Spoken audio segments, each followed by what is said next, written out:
त्याचा फटका जास्त बसला, त्यानंतर विदर्भ आणि मराठवाडा आणि आज संपूर्ण राज्यामध्ये त्या अतिवृष्टीचा फटका हा माझ्या शेतकऱ्यांना बसलेला आहे। त्यांच्या पिकांना खूप मोठं नुकसान हे राज्यामध्ये झालेलं आहे।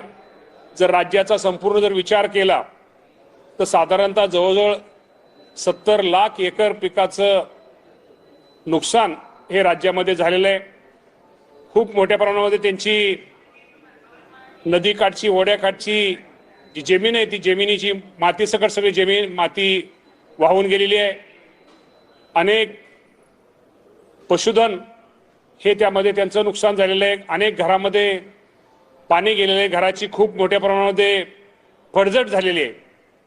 शाळा असतील किंवा इतर गोष्टी असतील, खूप मोठं नुकसान आहे आणि या नुकसानीचे पंचनामे करण्याचा आदेश या राज्याचे मुख्यमंत्री देवेंद्र फडणवीस साहेब असतील, एकनाथजी शिंदे साहेब असतील, अजितदादा पवार साहेब असतील, हे तिन्ही नेते या संपूर्ण राज्याच्या परिस्थितीवरती लक्ष ठेवून आहेत।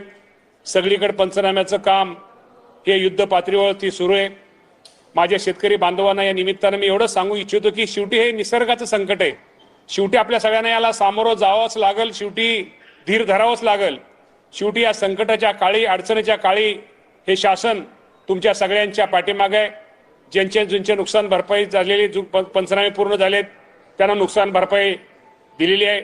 अजूनही ज्यांची नुकसान भरपाई देण्याचं राहिलेलं आहे ते सर्व नुकसान भरपाई ज्या अतिवृष्टीमुळे ज्या शेतकऱ्यांचं नुकसान होणार आहे ती संपूर्ण नुकसान भरपाई दिवाळीच्या अगोदर माझ्या सगळ्या शेतकरी बांधवांना दिली जाईल। परंतु शेवटी हे संकट खूप मोठं आहे, त्यामुळे या संकटाला आपल्या सगळ्यांना सामोरं घेऊन मुकाबला हा करणं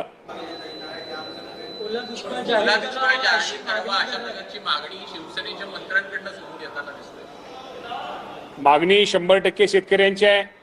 कुठलाही निर्णय घेताना किंवा कुठलाही निर्णय करताना शेवटी केंद्र सरकारचे निकष काय आहेत, राज्य सरकारचे निकष काय आहेत, शेवटी हे निकष बघून, पण हे निकष बघण्यापेक्षा जो अडचणी झालेल्या शेतकऱ्याला मदत मिळाली पाहिजे, त्याला मदत झाली पाहिजे, ही शेवटी शासनाची भूमिका आहे। शेवटी हे शासन हे शेतकऱ्यांच्या पाठिंब्यावरच अवलंबून आहे, त्यामुळे शेतकऱ्यांना मदत करणं शेवटी आमचं कर्तव्य आहे आणि निश्चित प्रकारे हे सरकार माझ्या सर्व शेतकऱ्यांना मदत करेल, सहकार्य करेल। निकषा संदर्भात कुठेतरी विरोधकांकडून प्रश्न उपस्थित केले जात आहेत, जे निकष होते मदत करण्यासंदर्भात किंवा पीक विमा ज्यामुळे मिळणार होता ते कुठेतरी निकष बदलवले गेलेले आहेत आणि तशा प्रकारे टीका मोठ्या प्रमाणात होत आहे। हेक्टरी 13,500ची मदत ही 8,500 वर येताना दिसते, त्यामुळे जी मदत शेतकऱ्यांना होणार होती ती तुटपुंजी होणार आहे अशा प्रकारचं विरोधक